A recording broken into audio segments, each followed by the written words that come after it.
था। Green revolution आया क्यों भारत में? जो नॉर्मल बुक है वो कहते हैं कि बंगाल में अकाल पड़ा था। अकाल मतलब? अकाल माने फेमाइन, फेमाइन है ना, भोजन नहीं था। बंगाल में अकाल पड़ा और अनाज की बहुत कमी हो गई। तो बोला गया कि देखो आप जो नॉर्मल जो प्रैक्टिस है आपके उगाने के, जैसे भी आज तक उगा रहे थे उससे तो हुआ नहीं, आपके बच्चे मर रहे हैं और हजारों लाखों लोग मरे थे उसमें, वो इतिहास कहता है। तो इसके लिए ज़्यादा उगाना पड़ेगा और जल्दी उगाना पड़ेगा, ये वहाँ पर तर्क दिया गया। तो हुआ कि हाँ हम आपको सिंथेटिक देते हैं, यूरिया डालो, डीएपी डालो, जो भी हुआ ऐसा करके डाला। और बहुत सारी कहानियां हैं कि लाल बहादुर शास्त्री ने बोला कि हफ्ते में एक दिन हम फास्ट करेंगे सब लोग एज ए कंट्री, ताकि कि कहीं ना कहीं वो भोजन बचेगा तो एक दिन आगे के लिए हमारे पास होगा। तो ये सारा कुछ था और ऐसे करके वो चल पड़ा और अभी तक चल रहा है। अब जब ये इलेक्ट्रॉनिक मीडिया, सोशल मीडिया सब सामने आया, जब बातें अंदर की निकलने लगी, तो मुझे नहीं लगता कि कोई भी इस देश में कोई प्रबुद्ध आदमी है जिसको ये नहीं पता कि वो सेकेंड वर्ल्ड वॉर चल रहा था उस वक्त। और जब वॉर चलता है ना तो वो एक बिजनेस होता है।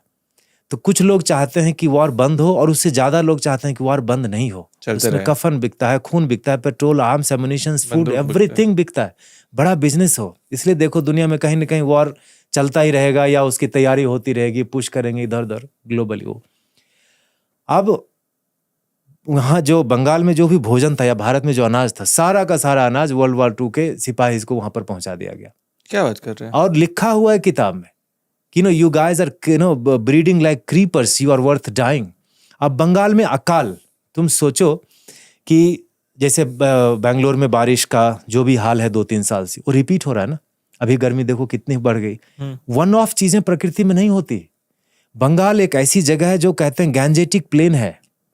दुनिया में सबसे ज्यादा उपजाऊ जो है ना जगह, वो गैंजेटिक प्लेन है। और गैंजेटिक प्लेन क्या है? गंगा के दोनों तरफ का समतल मैदान। गंगा कहाँ से शुरू हुई? बंगाल में तो कल्मिनेशन होता है। वहां पर अभी भी जूट की सबसे ज्यादा खेती, जो मोस्ट वाटर इंटेंसिव क्रॉप है, बंगाल में होता है। सनहेम्प जो कहते हैं अंग्रेजी में, सनई उगाते हैं, वो पानी में ही उगता है।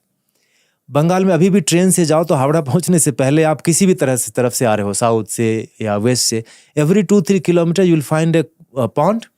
और वो जीवित पॉन्ड है, ऐसा नहीं कि वो सीवेज कलेक्शन नहीं है। लोग वहाँ नहाते हैं, कपड़े धोते हैं।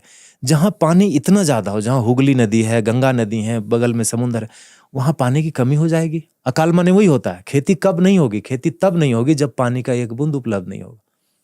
और अगर बंगाल में अकाल पड़ गया, पानी की उपलब्ध है, तो पूरा भारत कैसे बच गया? ये किसी ने पूछा नहीं। और रिपीट हुआ क्या वहां पर, या पहले हुआ था क्या 100-200 साल 500 साल आप क्या कहना चाह रहे हैं सर? वो कॉन्स्पिरेसी थी, कॉन्स्पिरेसी थी। और उसके बाद जो कंपनियां तब बॉम्ब बना रही थी, आर्म्स एंड एमिशंस बना रही थी केमिकल यूज करके, वही कंपनी उसी केमिकल को यूज करके अभी सिंथेटिक केमिकल्स खेत में दे रही। और ये गूगल स्कॉलर्स डॉक में है, आप जाके देखिए।